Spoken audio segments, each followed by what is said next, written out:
My dad works in B2B marketing. He came by my school for career day and said he was a big ROAS man. Then he told everyone how much he loved calculating his return on ad spend. My friends still laugh at me to this day.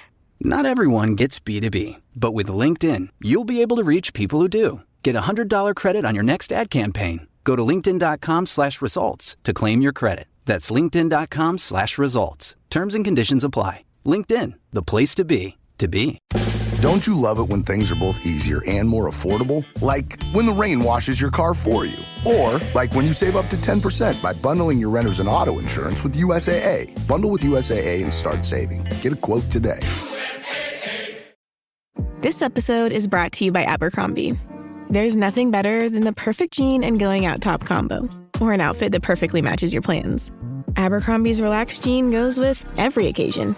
Date nights with something lace, or daytime with a cozy sweater. And their barrel jean will surprise you. It's the trend that will become a staple in your wardrobe. Abercrombie denim comes in tons of rises, fits, and washes. Find your perfect pair online or in store.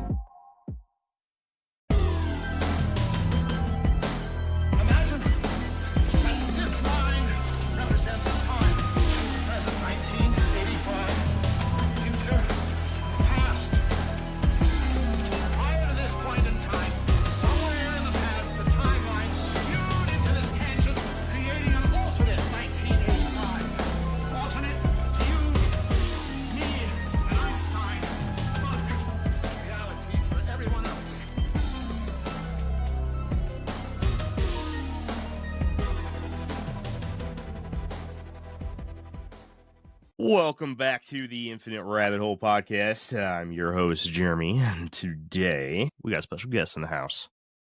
We are going to dive down the conspiracy side of the Infinite Rabbit Hole today. We do not have Jacob with us.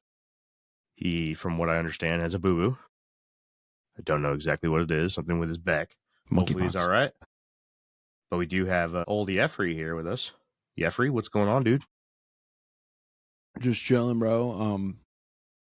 Kind of full right now. I just had big old fat slice of fresh baked bread, and I covered it with olive oil and fresh. That was my snack. It was delicious. Did you toast it? No, it was fucking fresh baked. You don't have to toast it. You took fresh baked bread and you drizzled olive oil on it. It didn't make it soggy? No, dude. I got the butt piece, so it's like nice, crispy. It was fucking perfect, bro. Don't question, dude. Yeah, I'm a fucking gourmet chef, dude. You don't know about me. You don't know me. Gourmet. That's a big word. Anyways, Themor is our guest today. Themor, what's up, dude? Hello. Welcome to Conspiracy Land Rabbit Hole, huh? Hell yeah, man. Infinite Rabbit Hole. Let's go. Let's see how deep this infinite really is. The people from the chat will know you. You've hung out in the chat quite a few times now, and you definitely see that you're absent from the chat tonight. Used to seeing your name over there, throwing up some love for Jeff. Today's going to be a good one. Today's going to be fun. I'm not as deep as these two guys are into the conspiracy things, but I'm versed in it.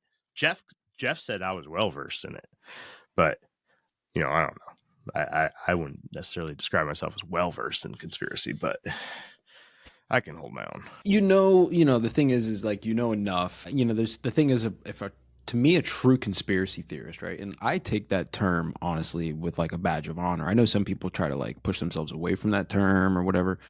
I wear it like a badge of honor. Now, I think a real true conspiracy theorist is not one who believes any of these crazy things necessarily, but at least is open to entertaining the ideas. And,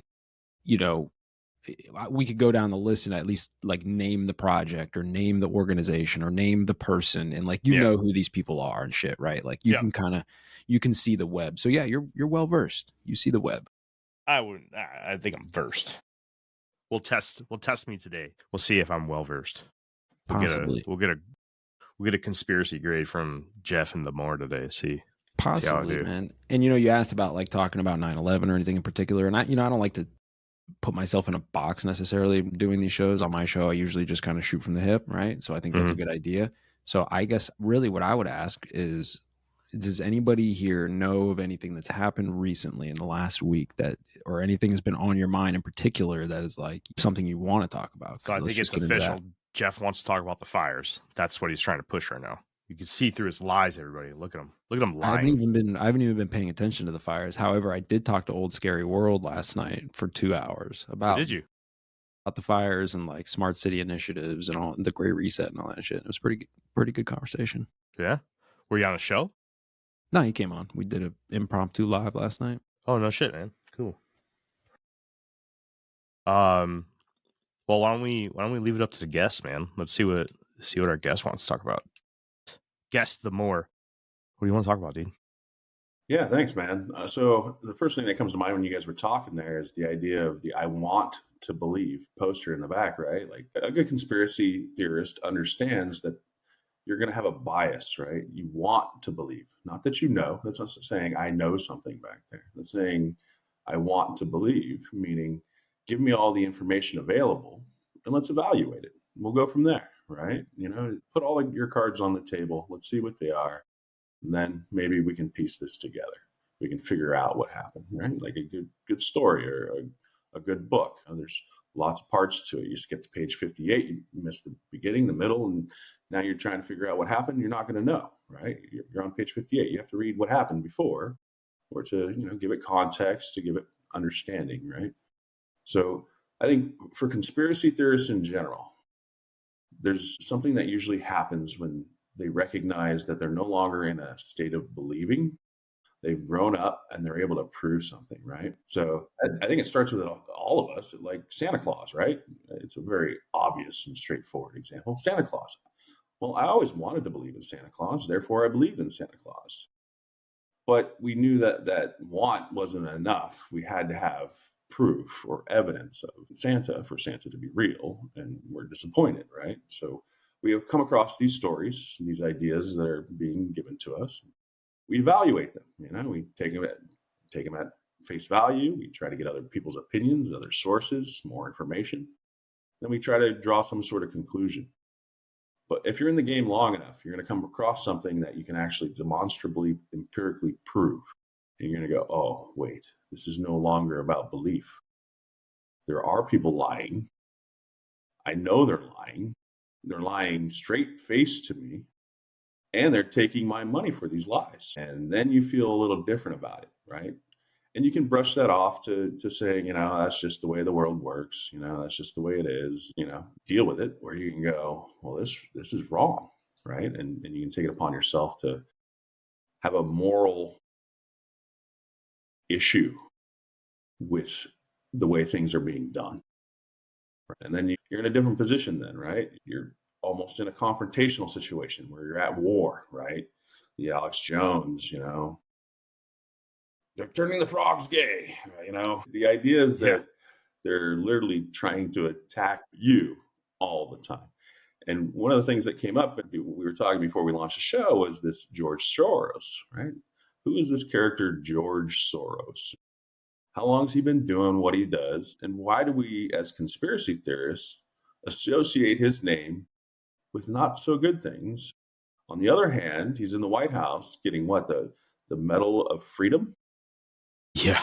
What are your guys' thoughts on George Soros? Is this a character of legend? What do we know about him? I mean, his name, if you pulled up George Soros, you'd find tens of thousands of different articles written over the last 20 years about this guy.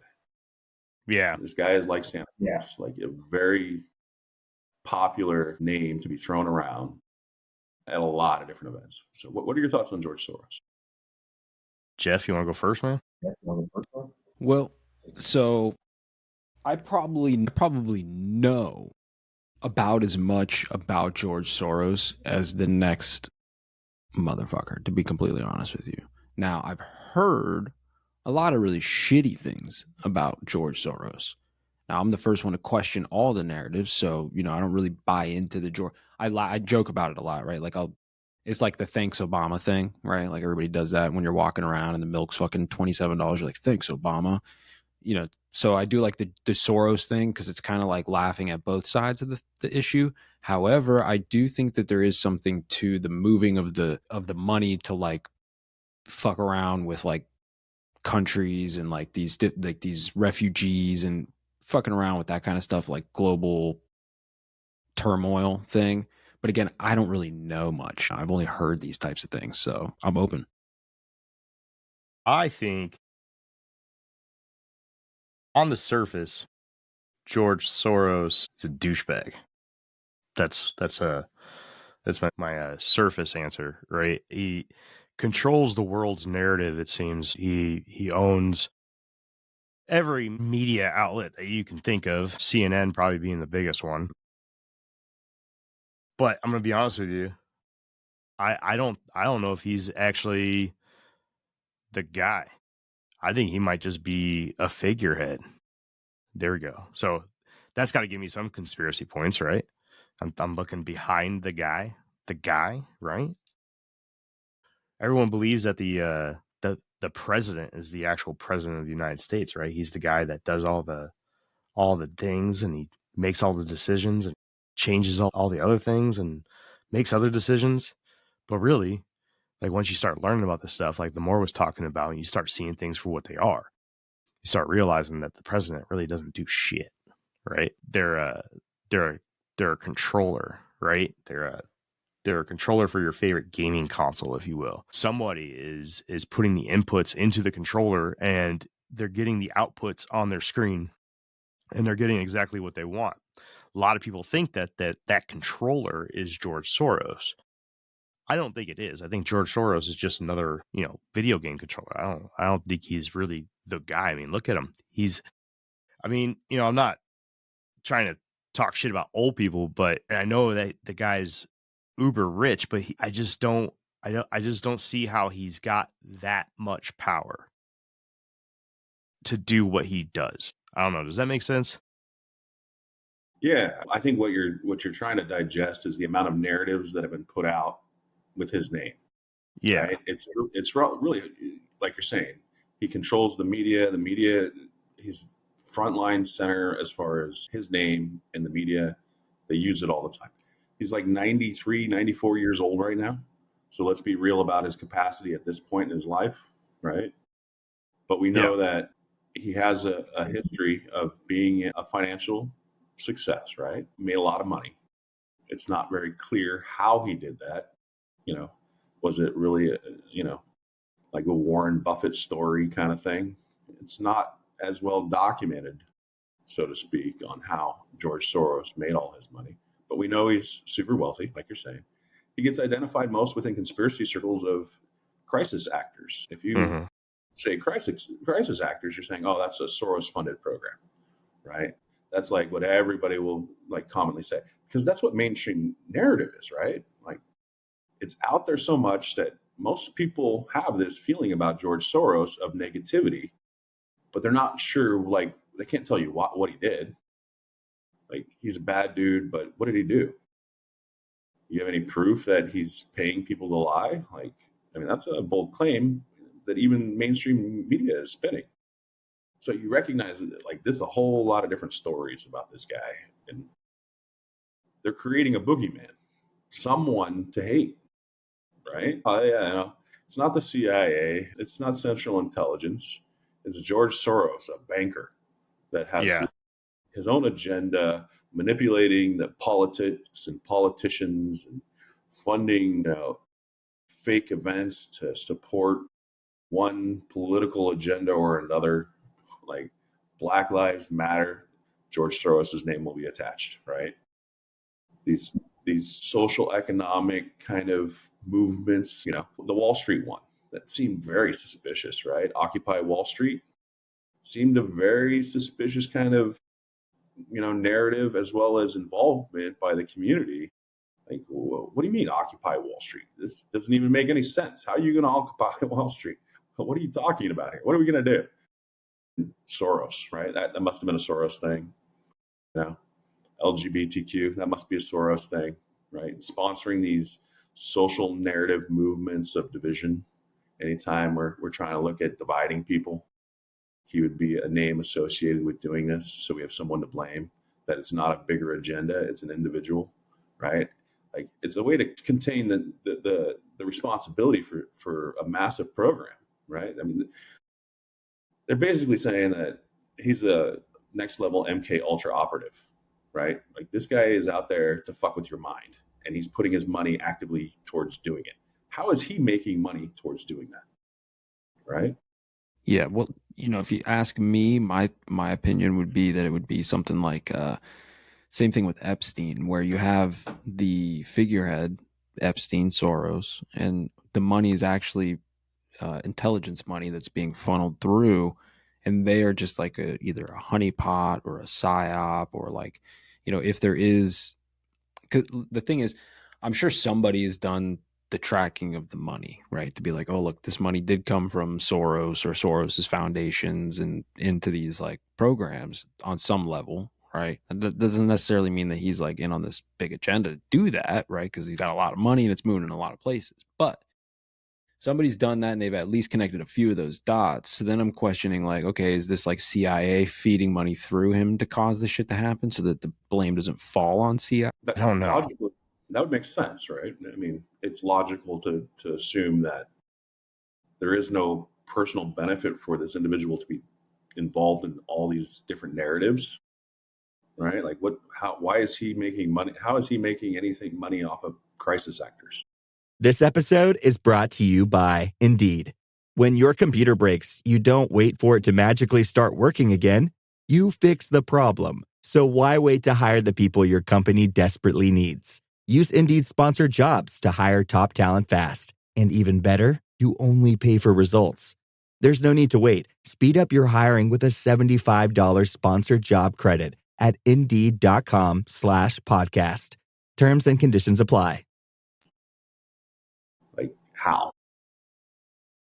The only way that I can think of is through advertisements on his networks, right? Because the guy owns a lot of networks, from what I understand. I'm trying to find a list of all the networks that he owns, and I just can't find it. Google's failing me today.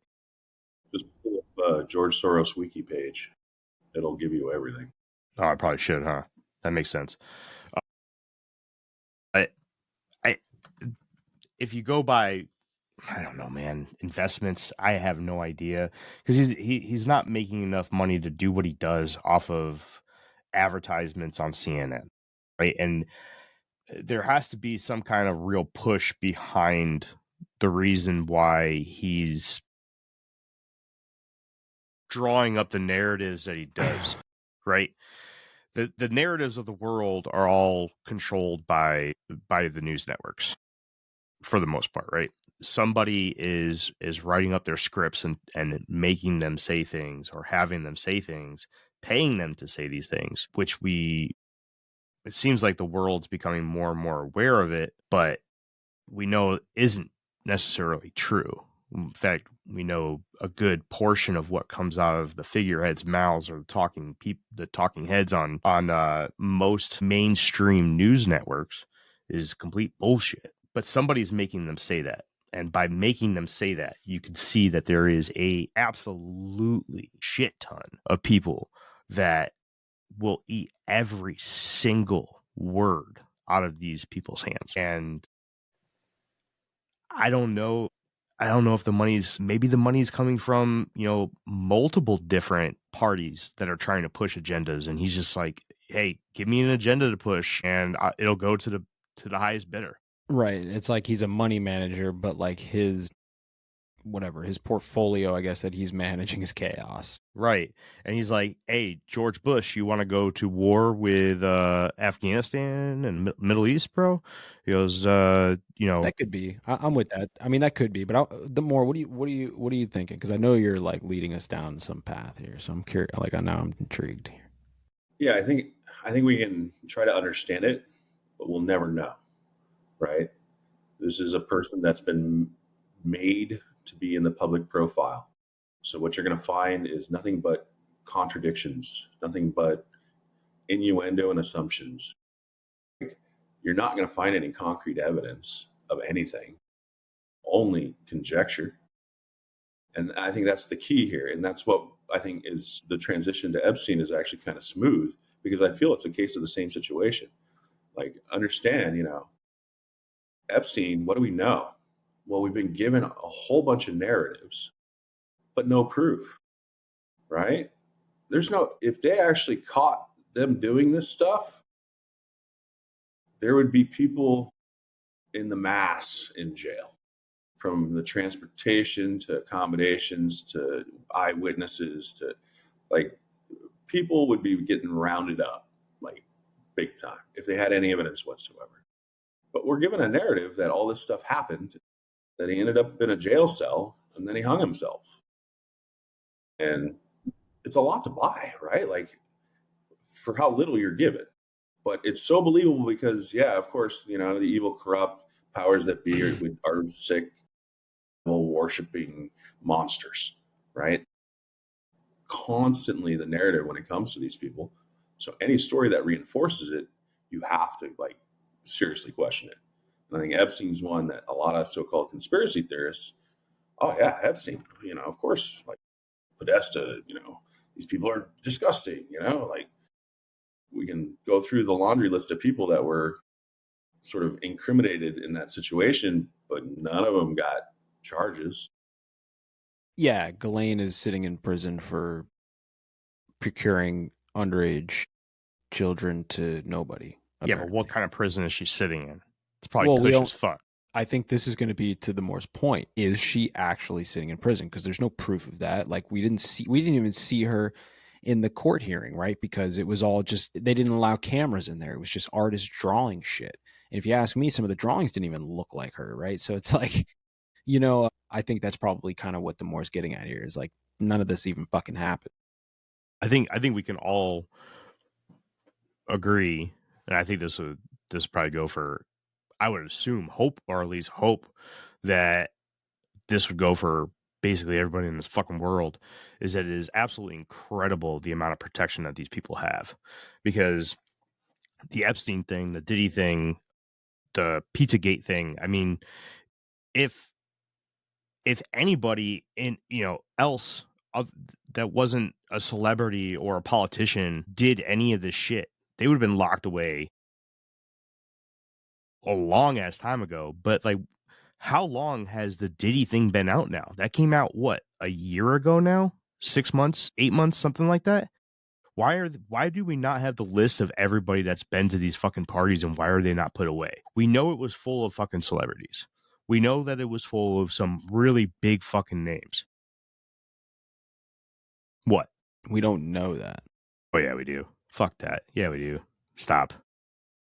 Well, come on. I think that it is an important distinction of what we do know in the Diddy thing. I am once again of the Epstein cloth, that these narratives are being spun so ridiculously often. We know that they're proven sellers. People buy them because it's believable narrative, especially sexually explicit content. Like, this is up everybody's alley. Everybody's a buyer of this. And they're selling it in 6 ways from Sunday, man. Podcasts, mainstream, you name it. Yeah, it's the rich, man. And this is something that Old Scary World was talking to me about last night. It made sense to me. It's like, you see it with the fires, right? It's like there's this, and you saw it with the Luigi Mangione thing. It's like there's this sentiment out there, eat the rich, right? And it's like, I think there's an element of that to this type of thing too, right? When we talk about the Diddy situation. I'm not saying nothing happened. I'm just saying, there's got to be at least some level of feeding the eat the rich narrative with all of that. Yeah. So the P. Diddy thing, is it Sean Combs? Is it Puff Daddy? Or is it P. Diddy? It's all of the above. Or is it none of the above? Like, so is his name Chris? Once again, if you're recording artists, the labels have proven time again that they own you and your likeness and your image and the music, right? So a lot of these people, was Tupac was that really his name? No. Right. So a lot of these characters are created. A lot of these characters are created. They have a story arc, and they go out with a bang, right? The Puff Daddy, more people know his name now than they ever have. Like, that's just the bottom line. And people are going to be playing his music forever, even if it's just to look for clues of whether he did something nefarious or if it plays into this, idea that's being spun of this character, right? And it's very easy to vanish if people don't know your real name, right? They don't call you that. Yeah, that's So true. So, do I don't you think I put don't think it's any? as easy being famous as people. Sure. Do you think, or do you put any stock behind like I don't know how you explain this stuff, but like there's the idea in the conspiracy world of like, hey, like when Kobe died, like, hey, there was like the Black Mamba thing going around. It was like, hey, look at the day that he died, and like there's like numerology involved and gematria involved, and like this was a symbol, like a symbolic event. So like maybe he is alive or isn't. Like, do you put any weight behind like the symbology of these events? Like, hey, P Diddy, the whole thing broke about P Diddy on like this day. There's something there. You asking me?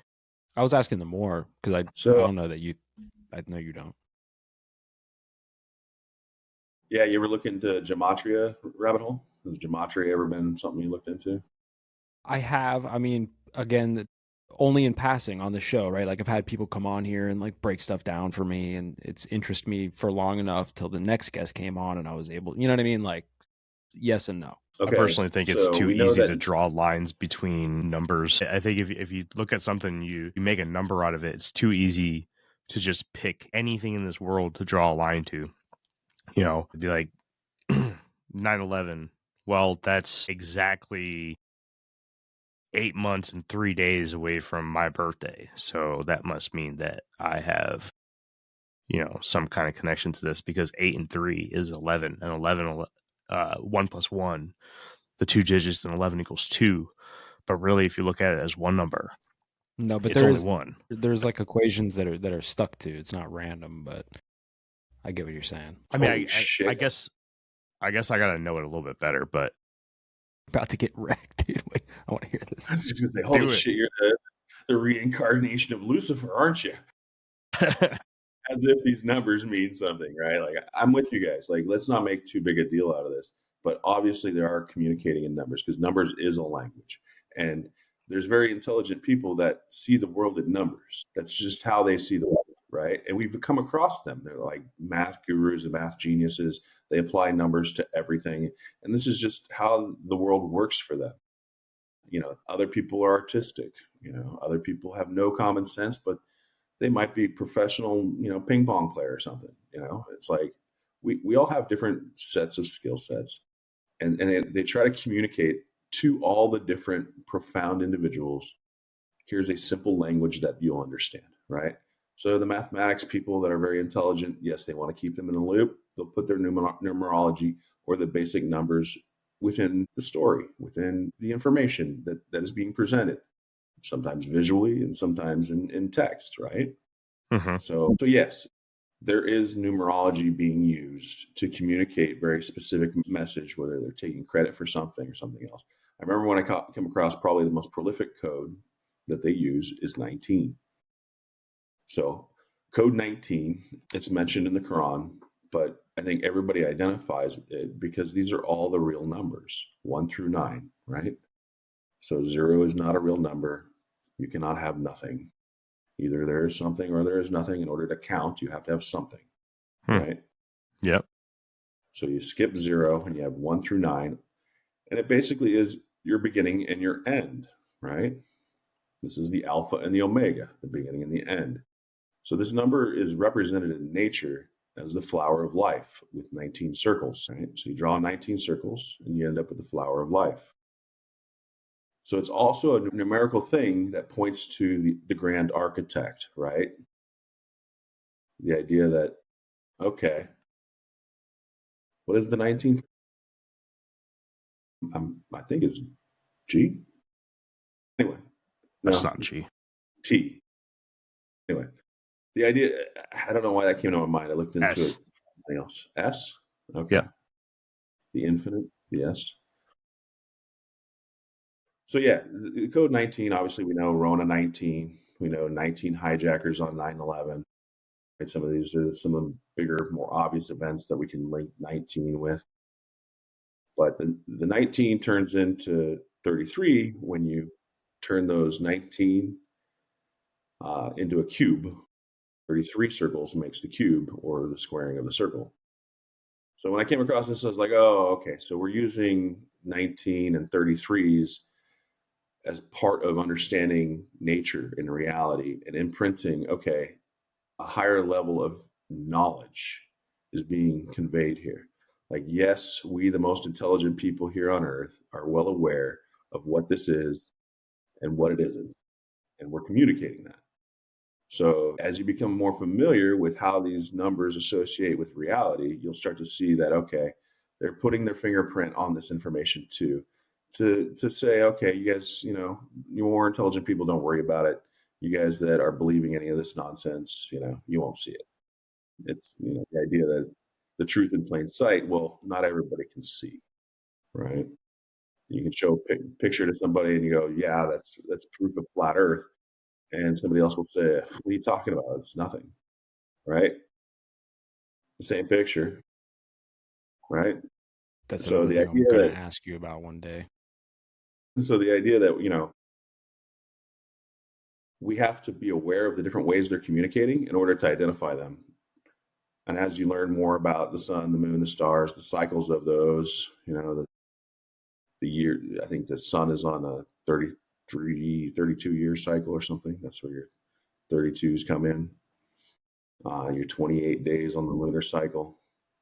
There's a 13 months cycle.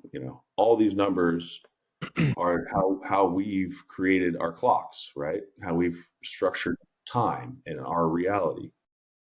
So I don't want to belittle numbers, but I do think that people get a little crazy with them too. Yeah, I mean, I'm super fascinated by that kind of stuff. Are you familiar with Micah Dank? No. What is We he should get into? Micah on the show. We can, for sure. Jake would hate that. He would fucking rage quit so hard. So Micah talks a lot about astrotheology, right? And how like the sky clock is what I call it, right? For the dummies, the smooth brains out there like me. The sky clock basically is, the zodiacs and the dates and the times and like all of the secret knowledge that was passed on through generations and through religions and all these stories and shit. That was all just ways for them to kind of keep track of the sky clock. And only like the super elite really know and understand the sky clock and the things that happen on certain intervals. And like they're still doing it today, in my opinion. Right. So when the shit happens, it's kind of like what you're saying. It's like I don't know. I just kind of lost my train of thought, but From the eclipses, knowing exactly when eclipses are going to happen, right? To other phenomena like comets, Halley's Comet, other to meteor showers, Pleiadian meteor showers, other meteor showers. This stuff is happening in a pattern, and the pattern is identified numerically. And yes, they're well aware of these things that are unique to our sky, and the rare ones are celebrated. And yes, these events will correlate with the celebration of these changes, right? One of the major changes, age of Aquarius into the age of whatever, right? So your ages will be celebrated in different ways. Your lunar and solar events will be celebrated in different ways. Are you a believer in the sky clock at all? Astrotheology? I don't know how far astrotheology goes. Yeah, this everything in the sky is doing incredible patterns, geometric patterns, perfect circles for all the stars around Polaris in 24 hours, a little bit less, never changing. And, like I was saying, the moon is clock, 28-day cycle, perfect cycle. Sun is a clock, it does the exact same thing all the time. So the precision of the sky and the reliability of the sky is obviously how we've constructed our whole idea of time. It's all based on that, whether it's months, days, years, minutes, seconds, all of it. Yeah, it's interesting to me because, back in ancient days, they would use that knowledge, just like you said, of a comet that is super rare, whatever it is, to control populations, I would say, right? Like, generals or emperors or whatever, they would send the armies to go wait, over the hill for months because they knew that, a comet was going to come through that only comes once every whatever. And then once that comet came, like they knew, hey, like that would symbol to the enemy that their gods were angry or some shit, right? Like, and it would, you get what I'm saying? Like they would utilize these events, or like for human sacrifice events, right? They would wait. Not all cultures. Some cultures would do this shit all the time, but some cultures would wait till like blood moons or whatever the case was to do these sacrificial rituals, because the people who had no idea that these events were about to happen, when it did happen, right after a sacrificial ritual, they'd be like, "Oh my God, it's real."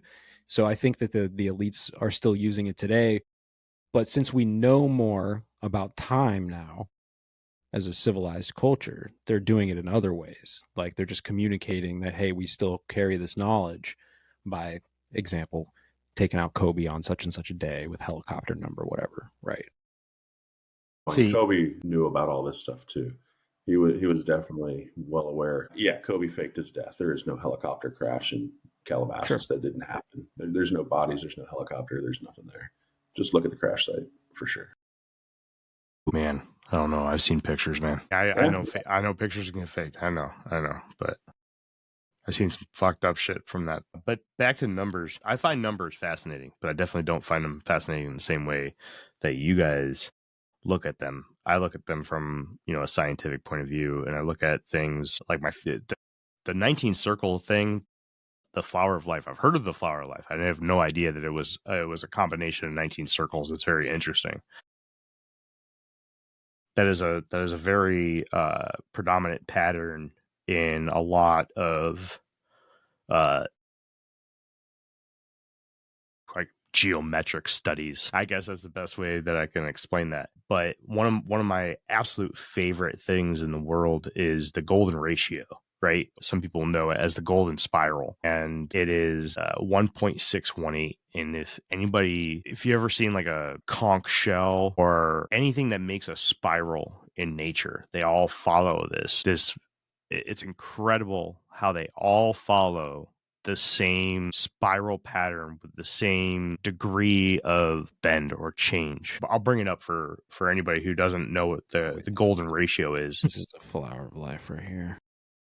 Yeah, it is. That was pretty interesting.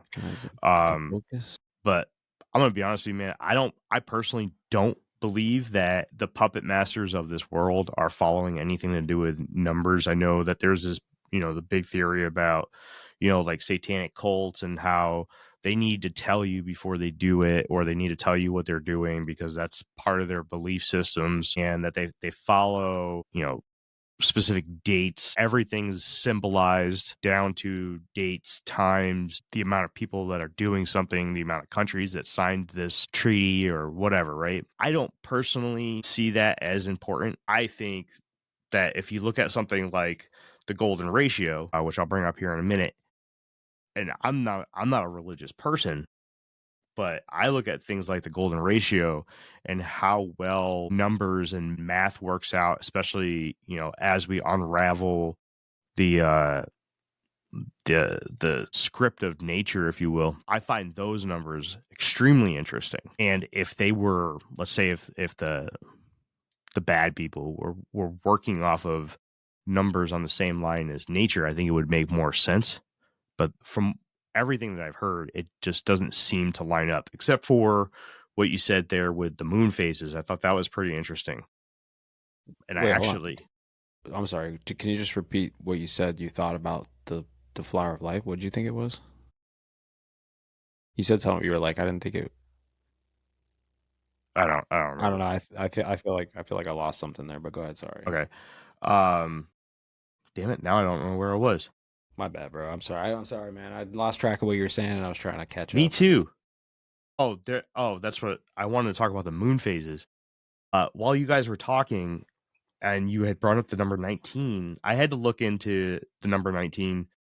Just, whenever somebody brings anything up that sounds interesting, like when you say, hey, there's a thing with the number 19, the 19, right? And then you brought up the 19 circles and the flower of life, and I was like, oh wow, I've seen that before. That's a geometric pattern that I'm familiar with.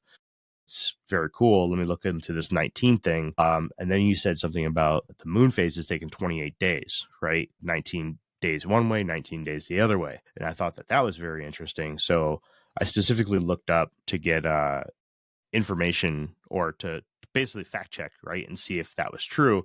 And I came across another interesting moon fact with the number 19. according to the factsite.com, it takes approximately 19 years for the lunar phases of the moon to appear again on the same day of the year. For example, the moon was full on August 15th in both the years 2000 and 2019. That's interesting. See, that's where numbers line up with nature, and I think that's very cool. There you go, another 19. So can you hear me okay? I'm not lighting up very well. Am I lagging? I think you're hearing me lag a Am I little breaking bit. up? No, we can hear you fine. Okay, I'm not hearing. Okay, cool. I just want to make sure that I'm good to talk. So yeah, definitely with the numbers and nature is the path we need to take to understand how they're using these numbers to communicate their belief system or their association of knowledge, right? This is what sacred geometry is really all about. We talk about the 19 circles in the flower of life. What you'll find is, Jeff, your little pendant thing there was a great example. One of the most predominant forms in nature and the strongest geometric form is the hexagon. And what the 19 circles ends up showing you is a hexagon, right? So this hexagon shape is found all over nature. Honeycomb, right? Basalt formations, turtles' backs, flies' eyes, perfect geometric shape, right? So the idea that, okay, this flower of life is giving you information about reality, right? And with the Fibonacci sequence, where the golden ratio is another very significant one, right? So we see the spiral of life, or the idea of the Fibonacci sequence, showing itself all over nature, like you're saying, with flowers, plant life, animals. It's represented in the human body as well. You want to look into the number of vertebrae in your spine. This is also a correlation to numerology, numbers, and what you'll find. But the Fibonacci sequence is interesting because this is where I was going with the letter G. The letter G, or God, or the big G, is a letter that is telling you this is the Fibonacci sequence. If you draw a G, you're drawing the Fibonacci sequence, the spiral of life. And where do you find this G predominant? The Freemasons, right? What are they giving you? The tools, the square and the compass to draw circles and straight lines, squaring the circle. What's at the middle of this? The fingerprint of God himself, the creator, the Fibonacci sequence. Right? That's right at the center. So understanding the symbolism behind what they're showing you. A lot of people look at that and go, yeah, whatever. They're architects or something. They're just tradesmen. But if you understand how their tools are used to identify real things in nature, replicate them, recreate them, you understand, well, they're giving you knowledge right there. They're showing you. Here's the Fibonacci sequence. Here's the square and the compass, your vectors, your measurements, and how you identify that this place is created. I think that underlying, we all know that this place probably has some sort of purpose. We're not all buying into the big bang of nothingness to something, to random, single cells turning into us, right? We are the most intelligent life form on this place, this creation, and we're able to figure these things out. We're able to observe, measure, and test and prove things. Like, this cannot be by chance that a fly's eyes have perfect hexagons. It's not by chance, right? It's not by chance that all of our senses work in harmony. We can't identify how they work, right? But we know they do. We can observe, measure, and test to prove that they are real, that our eyes work the way they work, our hearing works the way sound works the way it works, light works the way it works. And then when you recognize, okay, so some of these symbols tell you more than what mainstream tells you. Like, mainstream is lying to you about all this shit. And you're like, oh, wait, but if I look into what they're telling me, then it's a completely different story, right? Like, what is light? Is light a wave or a particle? This duality of light. They can't even tell you what light is, but they say that light has a speed. Well, how does light have a speed if you can't tell me what it is? Right? They tell you, okay, A virus is real. Well, if you can't isolate a virus and you can't show it to me, then how is it real? We have to be able to use the tools we're given to observe, measure, and test reality. And a lot of that is communicated through math. It's like, okay, here's mathematical interpretation. And that means that we're able to count it. And if we're able to count it, that means it exists, right? Mm-hmm. So it's a language of saying, we know some shit. And they encode it with, hey, we know some shit. 666. You think that has anything to do with the devil? Or does it have to do with knowing some shit? Right? And what's interesting to me is that things like the flower of life, that if you believe the narrative, it was found in, I think the oldest one was found in Egypt, in one of the ancient temples, 6,000 years old, according to their dating, right? I would say that's probably more like 30,000 or something, or 300,000, but they say at least 6,000 years ago. What the fuck did they know? I just bought 3 books on sacred geometry. Thank you. Because it's something that I haven't looked into, and it's a new subject to me, and of course I had to do that. Well, this is going to turn him, man, because you know what, man? I'm not going to lie to you, dude. This is one of the things that actually got me, like kind of broke me out of the matrix, is the best way to put it, was getting into like sacred geometry and like that kind of thing. I like the way that he's approaching this stuff, right? You get a lot of people who come on, or people that I've talked to in the past, that will put something in front of you and say, I'm not trying to use this against you the more. I'm just using this as an example. But like, they'll come on and be like, 9/11 was a hologram, right? And I'll be like, okay, cool. How do you know that? And they'll be like, well, just because look, that's a hologram. And it's like, man, that doesn't do it for me. But when you break it down into its smallest bits, right, and you start to build it up, this is going back to what Themor was saying very, very early in the episode, when he was talking about the poster up here. Like, you want to believe, break it down into the smallest things, and that's how my mind works, right? So when you start talking about things such as sacred geometry, when you're talking about how the shapes of a fly's eye, and then you start thinking about a whole bunch of other things too, right? The flower of life just happens to be a hexagon. What else happens to be a hexagon that we see in nature, right? What about the poles of Saturn, or poles of Mars, right? We've talked about this a couple times here on this podcast before. And Jeff, can you bring up a picture of that? Of what?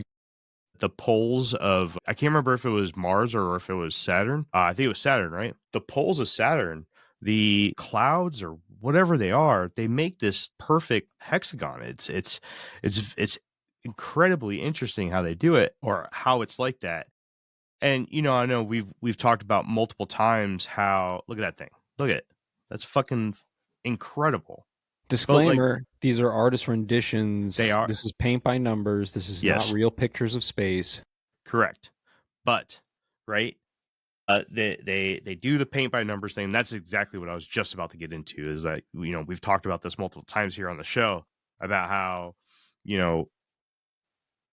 space is fake, and it's not necessarily something that I believe, but I do know that NASA takes information that they're not actually feeding you pictures, right? They're feeding you information, right? Yeah, and they're fake and gay. They're doing the paint by numbers thing, and they're putting that out as official pictures, but it's really not, right? And we've talked about the Van Allen. But back to the hexagon. Let's not go down the. Listen, man. Yes. And so, like I like talking to Jake sometimes. I mean, I like talking to Jake all the time, and he's been trying to get me to read the Bible and stuff, and one day I do want to read it, right? It's part of my curiosity. I am curious of what it says and how I'll interpret it, but it's when you show me things like this, where there's mathematics, or these equations in nature that create these shapes, and what's one of the one rules of nature, one laws of, well, not, I wouldn't say a law, but the thing that you hear from when you're a kid, right? There's no straight lines in nature, but yet you see like the more was talking about the eyes of fly, right? Well, there is straight lines of nature. There's your example. I feel like that is a better piece of evidence for a creator than someone telling me there's a creator, or somebody telling me like, hey, you should believe this conspiracy theory because there's this whole ocean of people that also believe it, right? I mean, I don't think I explained that very well. I think you're very eloquent on how your position and what you're looking for in your journey, right? All of us are looking for different things in our journey. And when we come across proof or a mind melting, like hits you in the face, like, well, isn't that obvious?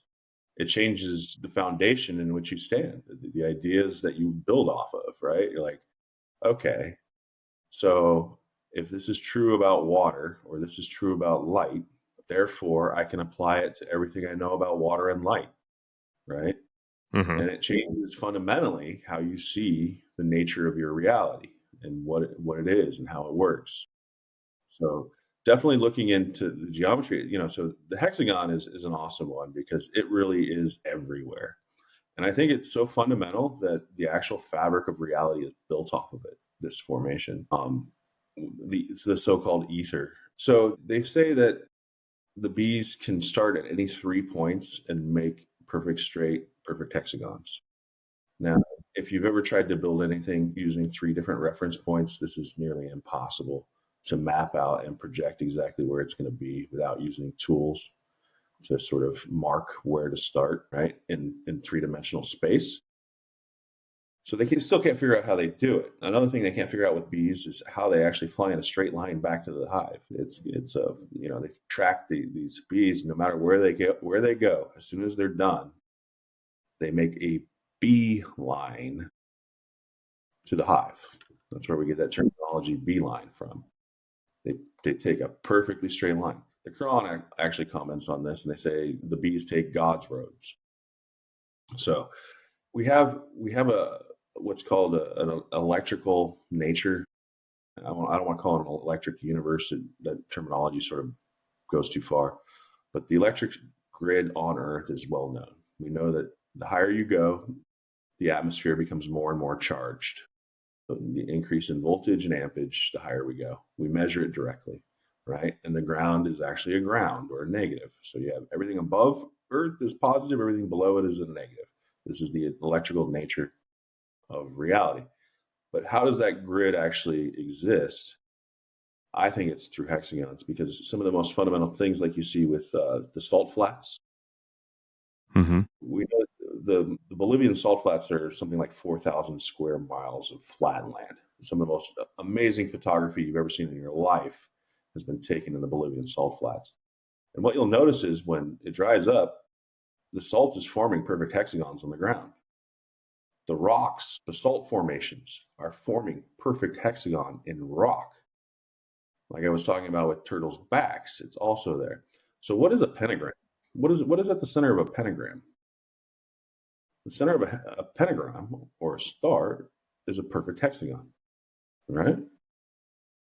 So I think that what the NASA was sort of alluding to is, I believe it's Saturn who actually, over the course of its journey throughout the sky throughout the year, like the sun, analemma, I think it's called, makes an infinity symbol. Have you seen that? The path of the sun over a year's time, and you mark it every day at the same time, and it ends up creating an infinity symbol. Yeah. Mm-hmm. If you do that with Saturn, I believe it creates a pentagon shape. So Yeah, I think I've seen that. Yeah. The tracing of the movement of it ends up forming a hexagon at its core. You guys know about Yeah, patterns developed by sound waves. right? Jeremy, you're familiar with this? Yeah, we've talked about this a couple times. I think this is very interesting too. So the thing that's interesting to me, just to kind of, I want to just bridge it back to like the ancient, like our ancestors, right? Because I think there's something really important about like what they knew that it seems like we don't now, right? Well, some of us do, but not generally speaking. If Jake was here, he would verify this, but like in the Bible, it says, and I don't know the exact quote, but God spoke, right? And he spoke the universe or life or whatever the words are, creation into existence, right? So In my opinion, that would be a version of a vibration, like a sound vibration, right? And then when you think about what, here, I Googled this just as well. What does the Om mean in Hinduism, right? And that's the symbol that you see. Well, I don't have my screen shared, but it's this other symbol on this other pendant I have. It's the classic Om symbol everybody knows about. That is the sacred sound of the universe, right? It's a vibrational sound of the universe. And then when you look at like the hexagon on top of Saturn, right? And you look at cymatics here. Let me just share this real quick, because when I flip between the two, it just makes sense. It clicks. I'm probably gonna, like, you see the hexagon, right? And then if I switch, oh, it doesn't let you switch immediately. That's so lame. Yeah. And then cymatics right here, boom, it's the same thing, right? It's a lot of what So you see when you look at the stars, for sure.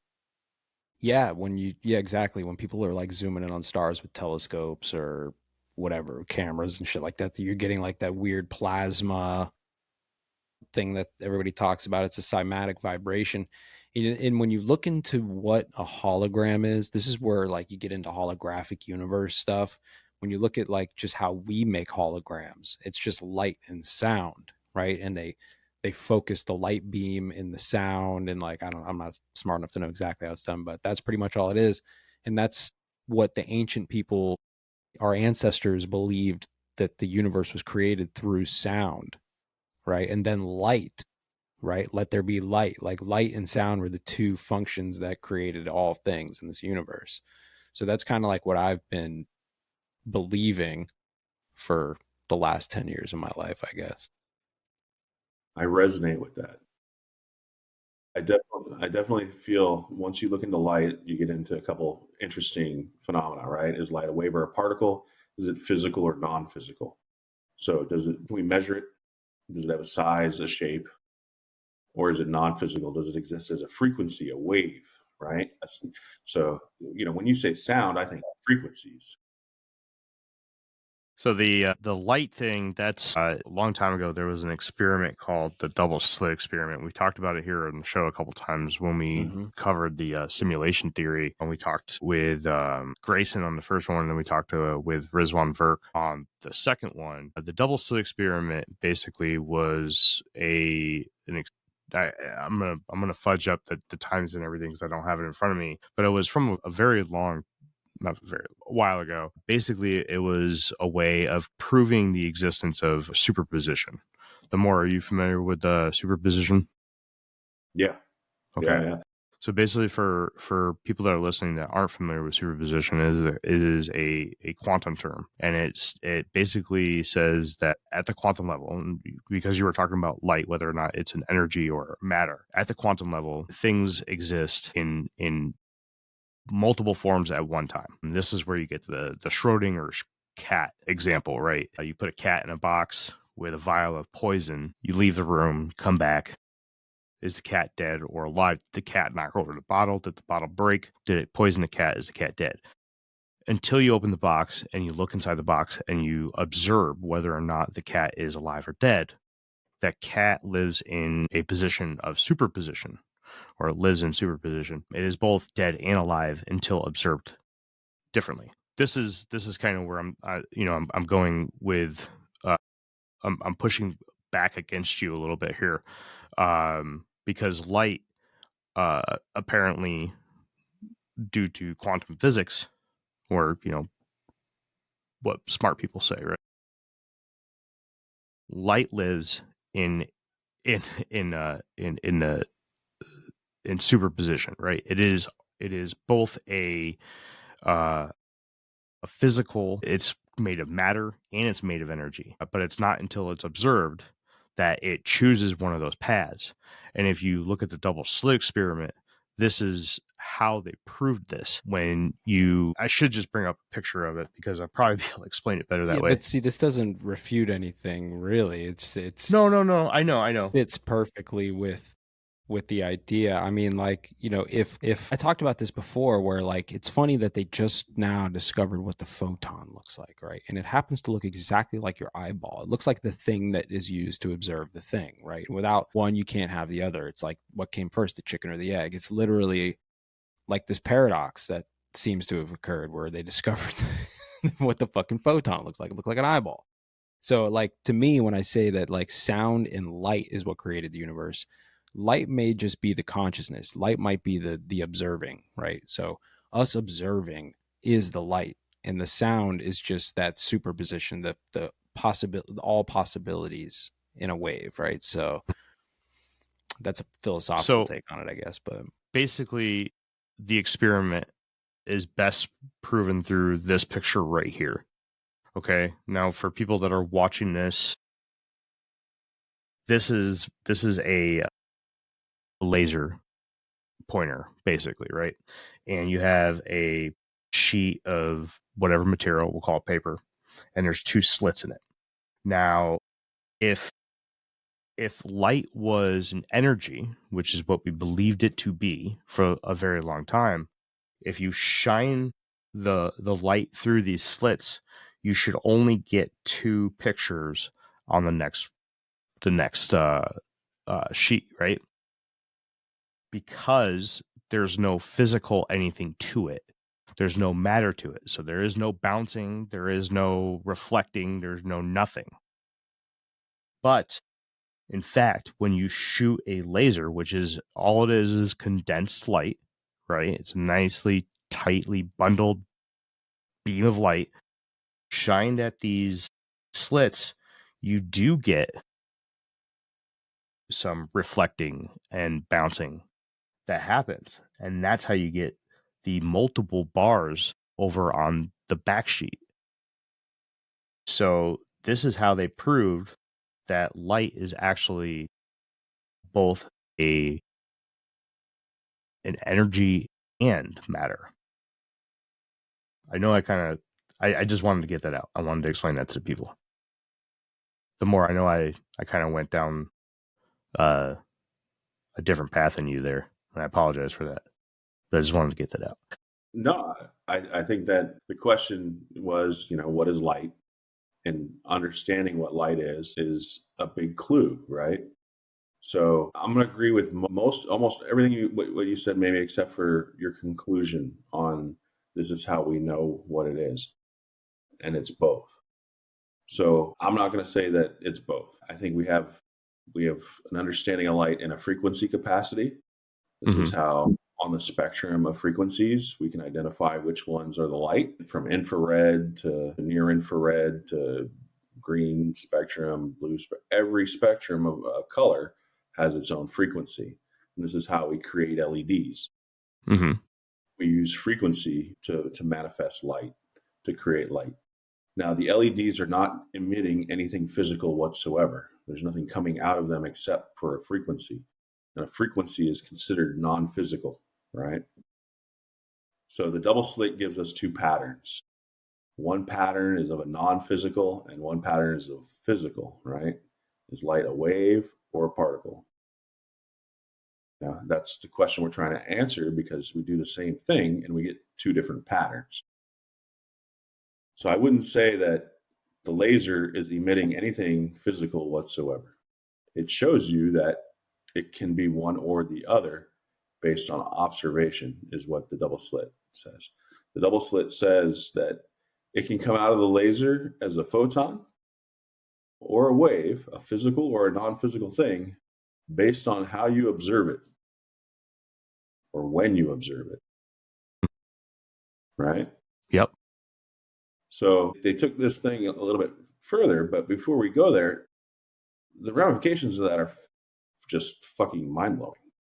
Do you understand how to apply that to anything you see in the sky? Yeah. Does that mean that everything in the sky could exist in a non-physical form until I observe it? Well, that's basically the gist of superposition, right? And superposition is a term for the quantum level of things, right? And that's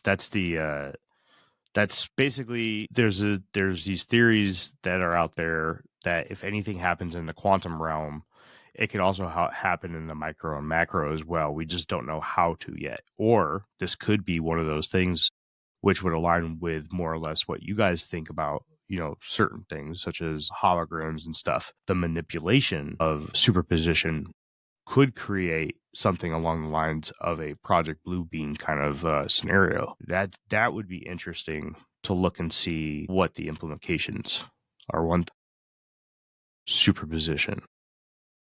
Yeah, definitely. On the macro level.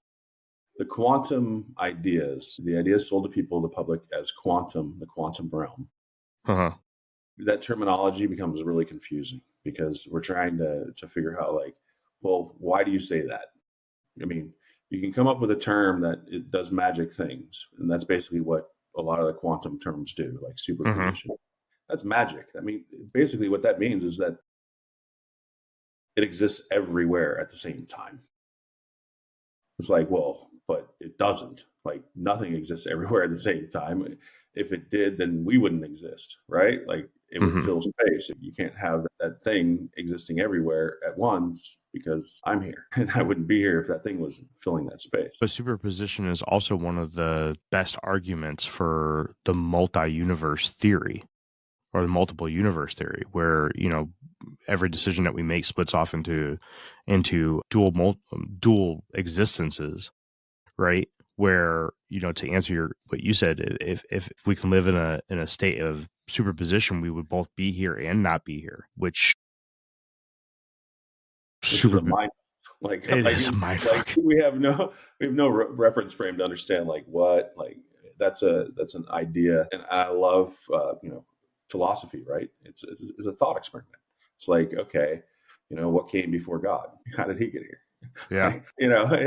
There's infinite reduction situations, like you just come across paradoxes and stuff like that. And I'm not trying to dismiss any of this terminology. I'm just trying to say that it's very foreign to us, and we need to think of analogies to be able to describe it in reality, or even better, show it the actual phenomena that exists where this terminology came from. So the quantum realm really starts with the double slit experiment. They get into trying to figure out how is this possible? How is it possible that our observation can manifest reality, can turn something from a non-physical state into a physical state and actually manifest light? Like, this is magic. So what the quantum realm did is they said, okay, let's take this one step further and let's find out if it's the actual observer that's collapsing the wave function and creating the mass or the matter, the existence of a physical thing, or is it something else? So they came up with this experiment called the delayed choice quantum eraser. I'll explain the terminology first, just so it simplifies. They're giving the light a choice, a delayed choice, meaning at different intervals of time, they're going to be recording this light, right? So there's a choice and it's delayed. So multiple options, delayed. Quantum means to count. Don't make it any more complicated than that. Either you can count it or you can't, right? Zero does not exist, right? So if you're not counting anything, it doesn't exist. So we're counting. And then eraser, we can no longer count. It's saying a paradox, okay? I'm on one hand, I'm counting, and now I can no longer count. So another paradox arises. So this paradox is explained by a demonstration. It's not really an experiment because we're not manipulating the variables, right? In an actual experiment, you got to manipulate independent and dependent variables to understand the cause and effect relationship. We're not even able to go that far. All we can do is demonstrate or observe, measure, and test. And this is square one of the scientific method. I'm not going to discount it. But in an actual experiment, you have to actually manipulate the variables in order to determine the cause. And we can't do that. We can only observe the effect. So we're not even trying to figure out what this is doing. We're just trying to understand what the effect is and how that works. And what two other terms come out of this demonstration that are also in line with your superpositioning, and they call it quantum entanglement. So the idea that, okay, your superposition could be a real thing if something way over there knows what something way over here is doing without a physical connection between them or a physical way for them to communicate this information, right? How do they know at the same time, right? So that they're entangled, meaning whatever one does, the other one knows that it did it, and vice versa. and instantaneous action at a distance, right? This is another idea that fits in line with superpositioning, the idea that everything is everywhere. So instantaneous action at a distance is pretty straightforward. It's meaning, how much time is it actually taking for something to be communicated from point A to point B? And can we measure it? And what Quantum Eraser says is, no, you can't measure it, how fast it's going, because it breaks down time barriers, right? We're seeing something happen in this demonstration that goes back in time, or something that knows prior to something accomplishing its doing. So how does we measure at one station prior and other stations later? The first station that gets measured says this result, and the only way it knew that result is by the completion of the entangled photon going where it was going. So is this really like coming down to like, okay, because I'm a smooth brain, right? So No, you're not. Stop. I am. Is this just like, because to me, I'm just thinking like fate or no fate, right? Is fate a thing? Is this one pre-designed universe with time's not linear, but like a timeline, I guess, and the things that happen? Or is it like multiverse and we're like peering and merging and, infinite universes thing? Is that what we're saying here? It's like, it's going to be one or the other. Is that what this experiment is kind of designed for? I think it more points out to the nature of our reality and how physical things can exist in non-physical forms until we experience them. So I'll give you a great example of how this information applies directly to a solution that I have a hard time with. So I know the Earth is flat. Without question, it observes, measures, and tests to be level. But it works like a cylinder. It works like a ball east to west. If you go in a straight line, you're going to end up in the same place. And this is a paradox, a paradigm. This cannot happen.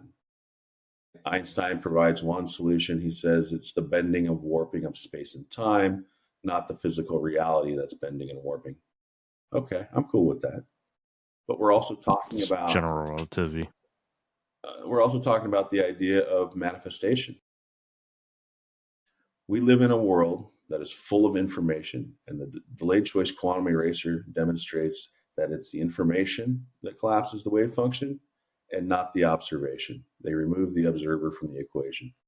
So this information exists in a way that we cannot observe, measure, or test, but we know it's there because we observe the effects of it. We can't locate it. We don't know where the sun, the moon, and the stars actually exist in reality, but we observe the effect of the moon, the sun, and the stars in our reality, right?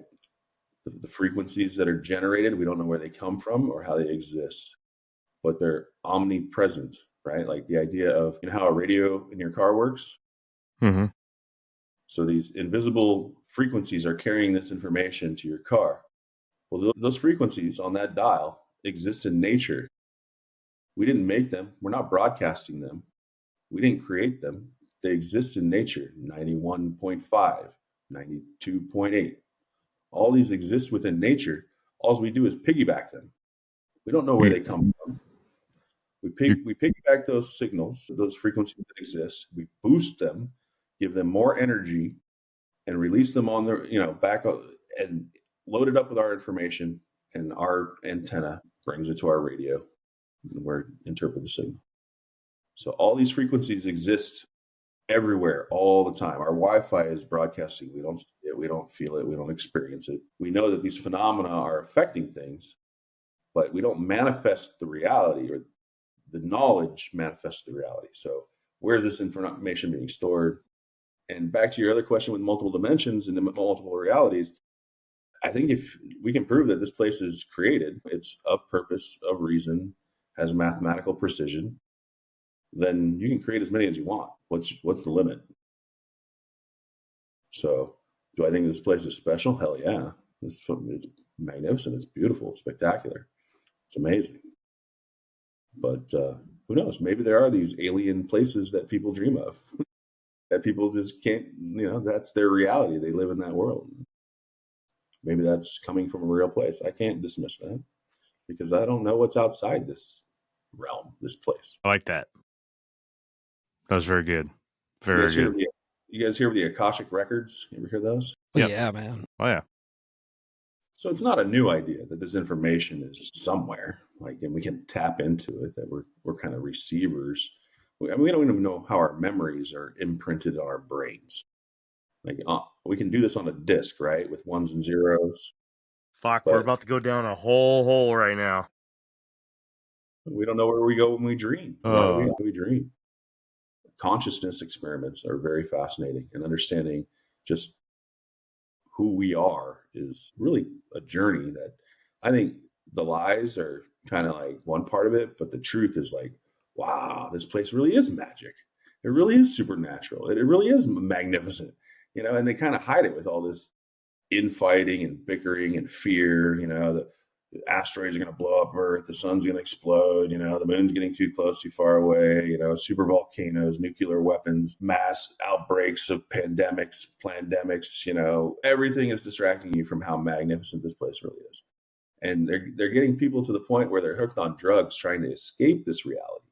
And it's like, dude, fuck, just appreciate how magnificent it is. I'm cool with drugs, but try mushrooms or something. Just chill out. Like, you don't have to get on that pharma shit.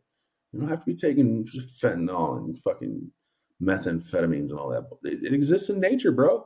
Just go find some good plants and plant some good plants and you'll be good. It's all right, man.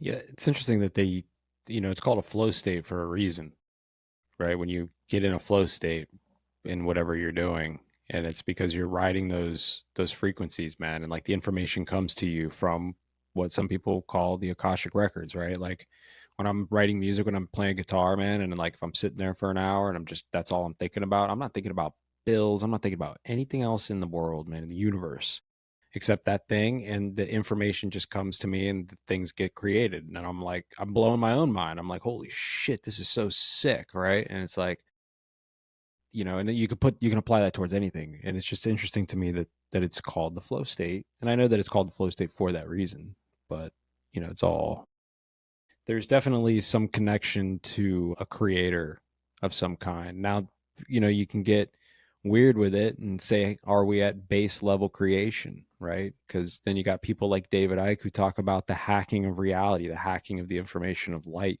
So the information that we're consuming and decoding our reality could be just hacked from a higher being, an alien, right? So that's always interesting to think about too. Yeah, Adam and Eve, two people started all this. That's a bit of a fairy tale in my mind. But, the creation of this place, so many questions when it comes to how, we're given a lot of stories. And I'm not saying that they're wrong or right. I'm just saying if you can actually prove some things, these questions become even more dynamic, right? You have an actual foundation to like, well, how the hell did he pull off the sun or she? In my mind, I think it takes all of our spirits to manifest this reality, all of our energy. And that gets into some of the population questions. I don't know if you guys have ever questioned the population of Earth and how that works. Mm-hmm. There's an agenda behind depopulation. Scarcity and what if the same amount Georgia of people, Guidestones. what if the same amount of people have always been on Earth? Same amount. All the time. You mean like they just recycle consciousness? no, like actual populations. Like there's not 8 billion people here. There never has been. Well, we talked about that Wait, before. is that what you're saying? I'm just saying, what if about the same number of people die that are born every day? Or that What if there's just always been 8 billion people here? Yeah. I'm just curious, like, Well, I guess I never thought about it that way. I have thought about, there's those theories going around a while back. I used to get into it. Yeah, there's not 8 billion people here, right? There's only 500 million people here. And it's like all the censuses around the world are just fucking fake. And they do that for, so they can carry on with their fake money schemes and their fucking scarcity schemes and all that bullshit. And there's really not that many of us out there. It's all bots and shit. Dead internet. I think that was what was going around. The dead internet theory shit. Internet, NPCs. Yeah, NPCs and shit. Yeah, population is an interesting one because I come from one of the most densely populated places on Earth, LA, right? So I get when you have a lot of people in one area, what that looks like. And then I get on Google Maps or whatever, and I Some of these cities in China, like they built the whole freaking city. There's nobody in them. Like they're ghost cities, right? And ghost towns. And, we're starting to have a homeless like epidemic in the United States here. A lot of people out on the streets in some of these major cities for sure. And I'm just curious, as far as how many people there are actually, how do we know like the numbers are real, like you're talking about? Yeah, man. I like that. That's the shit I get into. Should we start counting houses? No, you can't do that because they just pop up whole neighborhoods, man. I've noticed that, especially around here in Central Florida, man.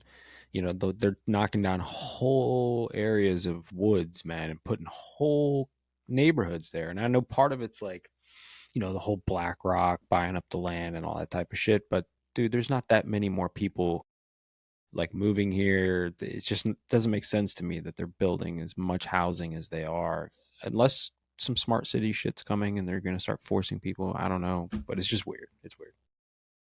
So you could go, my point is like, you can go counting doors, but like how many of those doors are just there? It's just doors, right?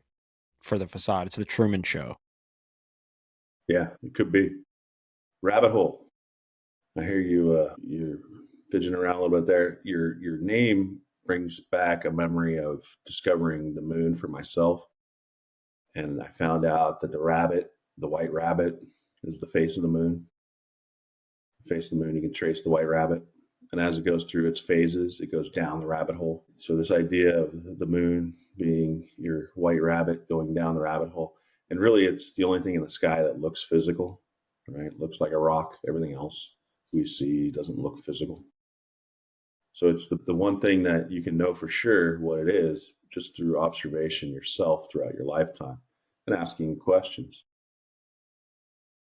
So many nations' flags depict a crescent moon and a star within it. Pakistan, Turkey, Singapore, a lot of countries do it. And it's been recorded by astronomers that you can see through it, stars through the moon. And we see the moon during the day in the crescent phases, and it looks like sky blue behind it. And like we can see the blue through the crater sometimes. It presents this transparent situation, right? And then we have the moon during its new moon phase, when it's no longer there, not blocking out any stars. Where there should be a physical obstruction, there isn't one, as we trace the path of the moon, the location where it should be. The lunar phenomena themselves, it's one of my favorite studies because there's so much information. And if you understand how your eyes work and how hard it is to see something in focus at distance, right? My eyes are getting worse. I see Jeff up there wearing glasses. Jeff, can you read a newspaper from across the street? My vision's actually impervious. These are blue blockers, believe it or not, people. Nice. Yeah. But I bet you still can't read a newspaper from across the street. No, probably not. Like, that's just not how our eyes work, right? The further something is away, the harder it is to resolve, the smaller it gets. Until we can no longer resolve that information, we cannot see it. And that's right? 230 something 1,000 miles away. Yeah. If you think you can see the detail on something 237,000 miles away, or even see something 237, you don't understand how your eyes work. It's that simple. You don't understand how your eyes work. And that's what the Illuminati symbol is. The Illuminati is saying, look, man, we know how our eyes work. That's why there's an eye on the pyramid. That's why there's a triangle. The triangle, what does it represent? It represents science of perspective, the hallway science, the train tracks converging into one and then disappearing at a distance, right? The tunneling effect, the idea that as we look out, the horizon is formed by the convergence of the sides, the floor, and the ceiling. They come to a point. The floor rises up to your eye level.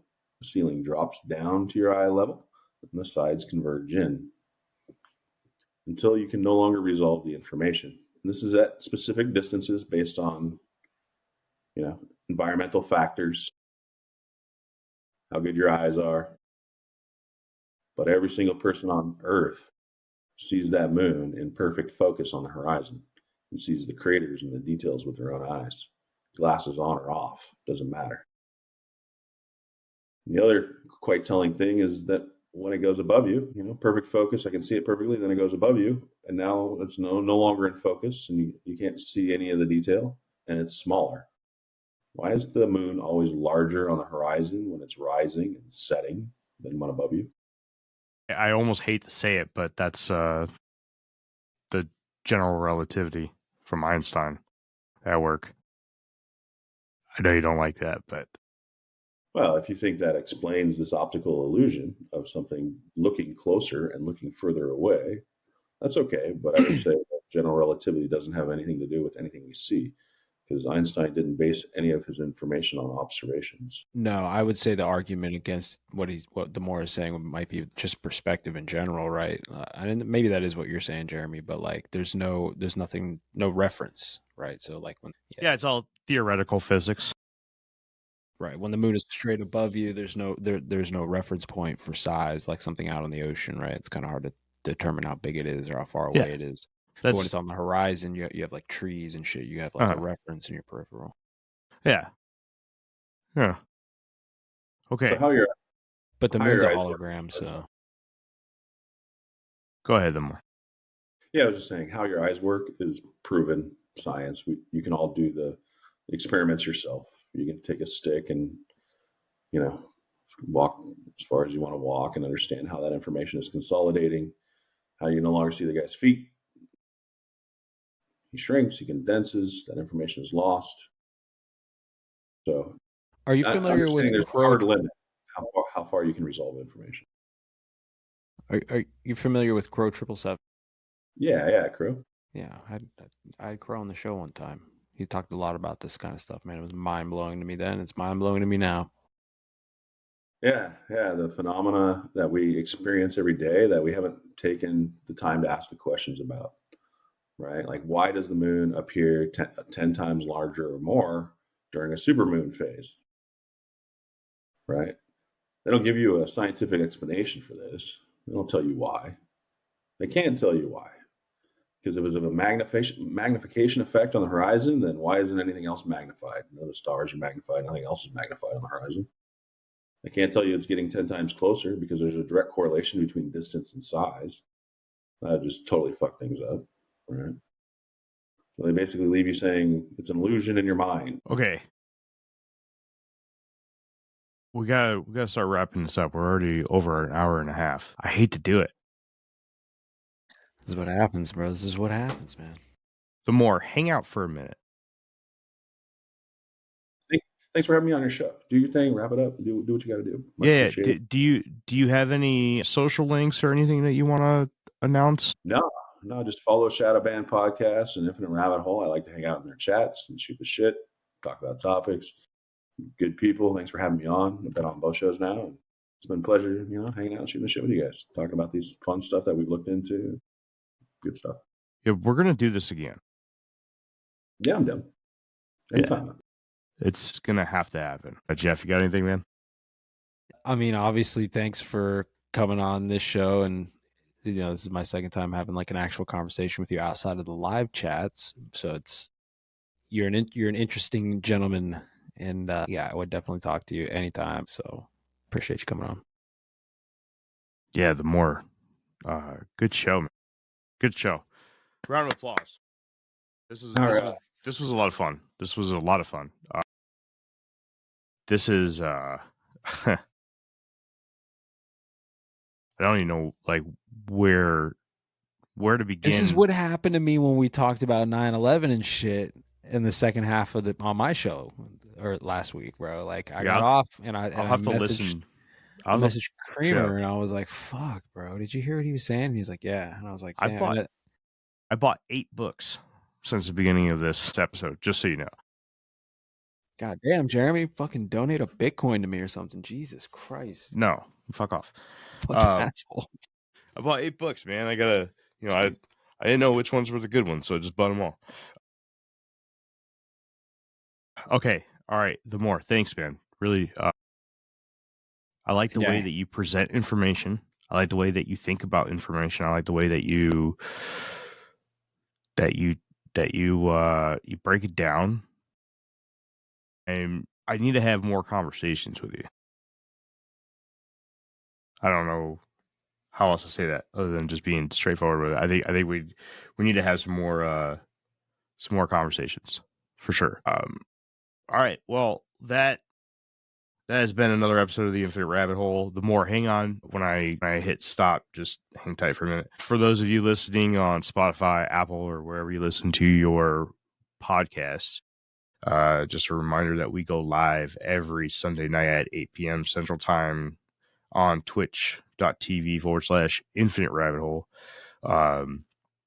And we are also now on Patreon, where I just dropped the very first episode for exclusive members of the $5 tier. Also, we have a $5 tier for Spotify memberships as well, where you can also find the John Teeter episode. Next month, February, I have 50-something pages worth of Skinwalker Ranch information for you, which I took the old script of 21 pages and exploded it. There is a ton of really, really cool information where we dive into the history of OSAP and the BASM, as well as a lot of other information that was completely skipped over with the first series that we did.